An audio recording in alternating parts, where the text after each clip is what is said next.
Hey, what's going on, everybody? Andrew here, back for our build review show. It is Thursday, October 24th of 2024. And on this show, I bring users' builds up live on stream, giving them personalized feedback and advice about things that I think they can do differently in their builds to help improve their post-contest sim ROIs, ultimately build and submit stronger lineups into their contests. So we do this show Monday through Friday, 5 p.m. Eastern, following office hours. If you ever want to get signed up for a show, all you need to do is drop your DK username in the office hours channel in our Discord server. Let me know what sport and slate you want me to review, and then I will add you to the list for the next show. But with that said, we do have 2 users signed up today. We're going to be checking out some golf main slate from last week, and then we are going to be checking out some NBA main slate from yesterday. So it should be a fun day. First one up here is going to be Trevor, and we will get him up on the screen. So let's get this up. Let's hop back to last Thursday's golf main slate, and let's see how we did.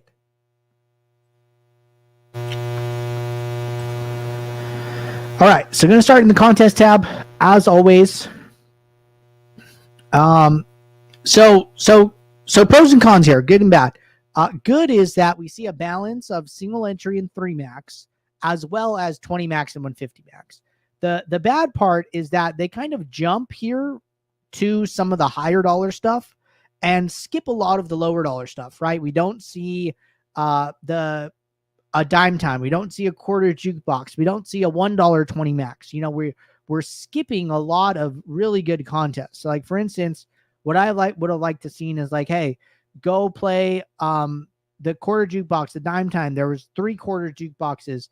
Play the short game. There was 2 of them. Play the $3 20 max. Play the birdie, right? If you take this money that was entered into these bigger contests, you could get a lot more lineups down, more than 13 lineups across these other contests. And if you want to have, you know, one shot in each of these, just so you have a chance at some of these bigger prizes, I think that's okay. You know, I think it's okay to take a shot. I mean, there's only, you can't win it if you don't play, right? So, but putting like 1 entry in the 25, 1 entry in the $5, and then taking that additional $75, you can get a lot more lineups down in these other contests. So don't skip the low stakes. They are very good contests to play, is basically what you should be taking away from that. Now, with that said, let's go and study some contests here, see how you did. We'll take the most entries that you had, which was 11 in the $5. So let's go over to users. Lewis is our guy here. So we're going to say greater than or equal to 11 entries, which is how many he had. We'll sort by sim ROI. So this is really good, right? He is the 6th highest sim ROIer in this contest. So that is very, very good. We like to see that. Now, what are we seeing here? So how are they getting there? So they're using a lot of salary. Uniqueness looks really good.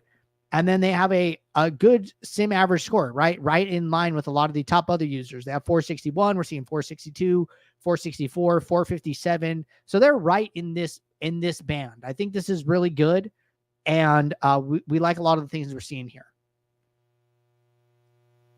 Really quickly, before we continue, Trevor said, hey, Andrew, good advice. Something I've been worried about is trying to generate 300 unique lineups, for instance, playing minimax, quarter, etc. By the time I get to those, I start running out of plus ROI lineups. Okay, let's jump into your build here and see how that's looking. But your post-contest sims look really good. So we like to see that. Let's see, we see 2 lineup filters, ROI greater than 2. And then we see dupes less than 2. So let's turn this back on.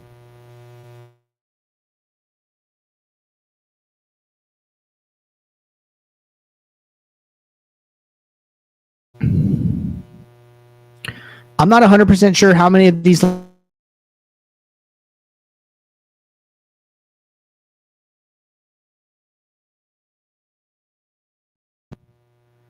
I do think if you're playing and your pool size is 50 lineups or something, that seems like really, really low. So it's just going to depend how many lineups are generally positive ROI in your pool. I can't exactly tell what that number is here. So I would say that your concern is valid, right? If you have a very low number of positive ROI lineups in your pool, then yes, you would want to play less. Now, I do think you're going to have more than 27 in your pool.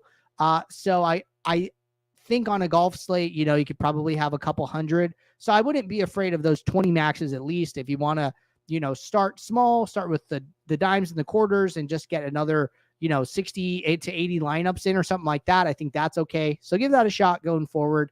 But I do like your filters here. I think the filters are good. Using autofill, using unique rank. One thing, right, is if you have the ROI metrics, I would be using those, right? I would not be using Saber Score. So Saber Score is not as good of a metric as ROI is. So I would be coming in here, going to contest sims, going to target ROI, and then using the ROI for each contest that you're playing. And then I would also be ranking these by prize pool, right? Using prize pool is going to be a big thing here. Now, the other thing, maybe this is why you're running out of lineups, is that your uniques is really, really high here. So the way that I use uniques, I'll show you guys how I do it, is I go into direct fill and I will go and find my highest entry contest. So say it's 11.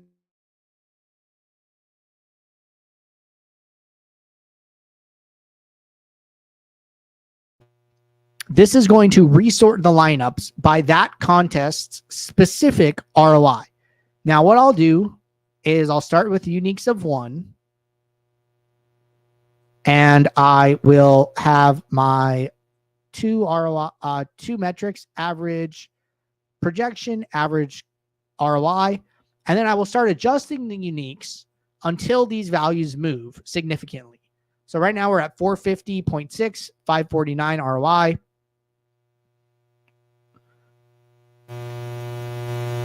At 3, it hasn't moved very much. At 4, it's down about 10%. And then at 5, it moves a lot more. So maybe, you did something like this and you settled on 4. The more lineups you play, probably the less of a number you'll get to. So this could just be because, you only have like 11 lineups as opposed to like 20 or 150. But it's good that you're using this, and you did have some aggregate metrics here, so it's possible that you did do this. I think it's just a good thing to go over and just be clear on how you want to use that. Other things, small one projection adjustment, no min or max exposures.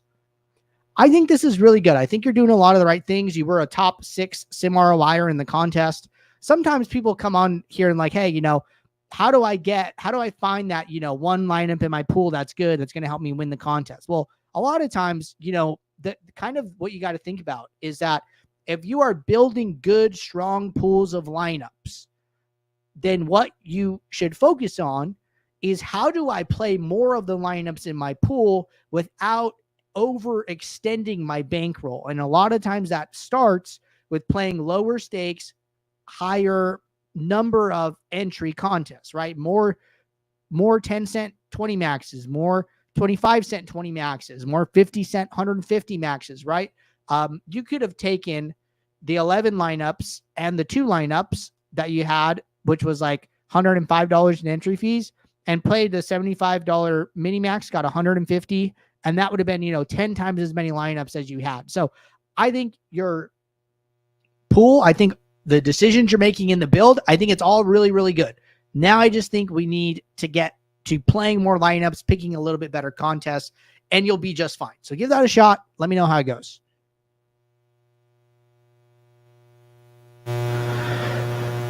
Trevor said, so just chalk up my lack of PGA performance to small sample sizes and just variance. I mean, at the end of the day, 5 slates isn't a ton. So don't, get too beat up over just doing bad on like 5 slates.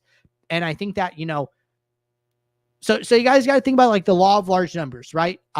If we were to flip a coin 10 times, the mathematical chances or probabilities are 50-50, right? Well, if we do it 10 times, probably not going to come out 50-50, right? 6-4, 7-3, 8-2. A lot of things can happen in a really small sample size. But if we did it 10,000 times, well, okay, our numbers would probably be moving closer and closer to 50-50. So when you are building good lineups, the more lineups you build is going to get you closer to your mathematical probability of it winning, right? So when you are positive sim ROI, contest after contest, right? You want to play more. You want to play as many lineups as you can to reach your time of realizing that equity sooner. So that's something to think about. All right. Trying to catch up with these. One other comment about this. For some reason, I thought you had mentioned you filter by ROI, but sort by Saber score. Would you see any benefit to using some sort of weighted average of both? So I do filter by ROI, but I do also sort by ROI. Ultimately, ROI is going to be a better metric than Saber score. So I'm just, I think Saber score is like the 80-20 of contest sims, while contest sims are as specific as you can possibly be. So I am sticking to strictly using ROI unless I don't have it available. Then Saber score is the next best option. All right. I think we caught up with all Trevor's questions. So good stuff there. Before we move on to our next person, Crutches asked, how do you review these, by the way? You seeing from my instance of Saber, haven't seen the lineup review before. Yeah, we have the ability to go in here and see it from your instance here. It's how we do a lot of our troubleshooting when you guys are having bugs and stuff. So this is a newer form of content. We started in September or August, maybe like late August, where we are, going in, seeing it from the user's perspective, and then giving them comments, ideas about, strategies and tips that they can use to improve their lineups from here on out. So been pretty fun, been pretty insightful, and I think we've learned a lot. I've learned a lot doing these, so they're super cool. All right, next person up, we are going to be studying some NBA main from yesterday for who is up here. Let's see. Let's get him up on the screen. For Brandon. Brandon's going to be up next. Some NBA main.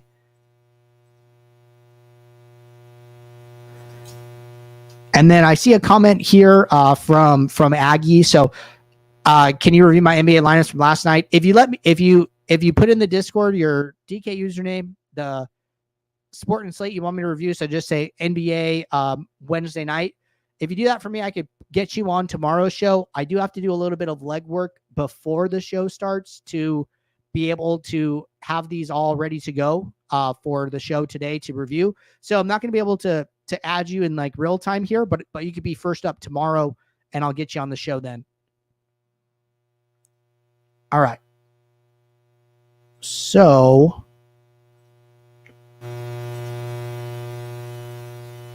let's see here. Aggie said, copy that. Thanks, sir. Yep. As always, man. That's what I'm here for. All right. So we are supposed to be viewing Brandon's lineups here, but the problem is I am not seeing a build with lineups. So give me a second. Figure this out.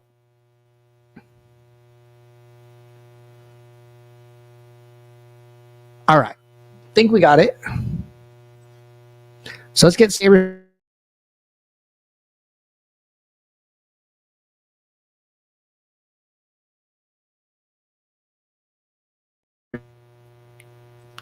All right. So contest selection wise, I don't think, having one or two entries in some of these, like the flagship or whatever, I think that's fine. You know, I would have rather seen like one entry in the $9, one entry in the $3.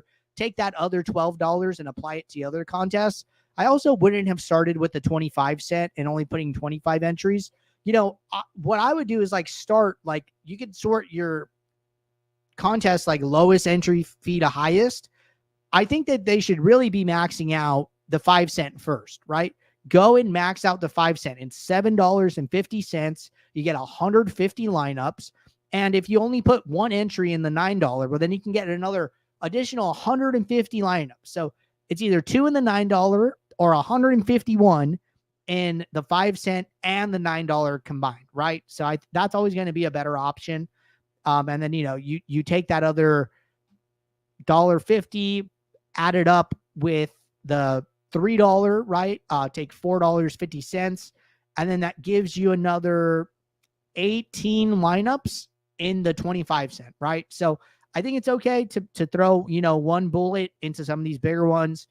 I don't think throwing two bullets is a much bigger difference than like throwing one in, you know, a 52,000 person contest. So I'd rather just see one and then use those additional dollars in some better contests. So first thing that we could do is change up the contest selection a little bit here to help you improve.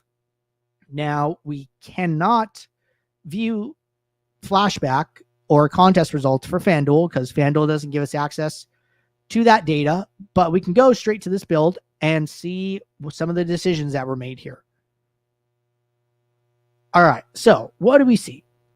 Default minimax salary, 5K lineups, no filters, no rules. We see direct fill. We see one unique. We see no lineup filters. We see default aggregate metrics. We see no minimax exposures. No team exposures, game exposures, stack exposures. We do see two min exposures to centers. We do see one. Okay, so this is actually really important to talk about. So this user went through here, right? And they made some minimax exposure adjustments in these individual columns, right? So point guard, shooting guard, small forward, power forward, center. I would actually really advise against that. And I'm not advising against the minimax exposures. I'm advising against where you put them. So for instance, when we are in the shooting guard column and you set a 13 minimum exposure to Josh Giddey, you are only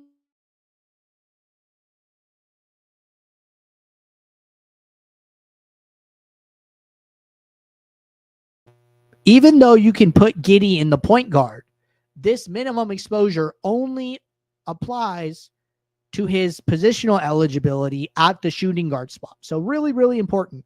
So what I would do instead of going through here, you know, position by position, what I would do is I would go to the all tab. I would right click on position.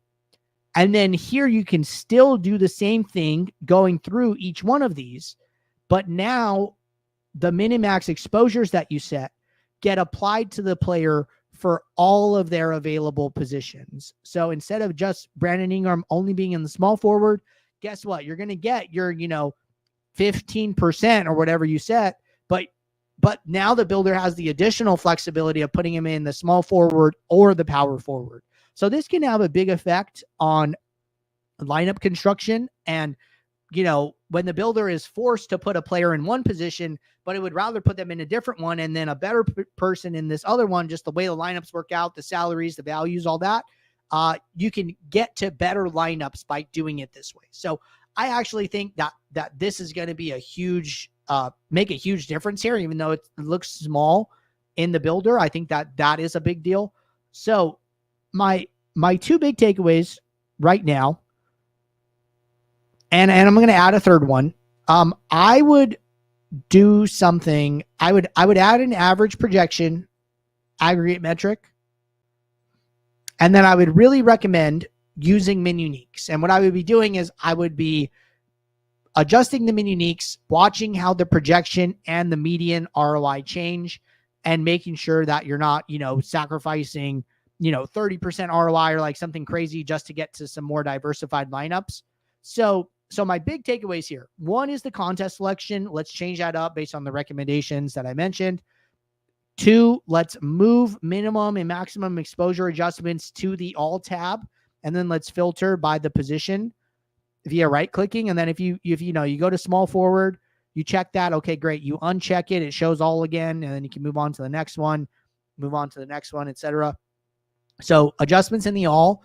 And then the last one would be start to use some min uniques. It's going to become more important if you follow the contest selection recommendations and start to play more lineups. That's also going to be important. So do those 3 things, and I think it's going to go a long way here.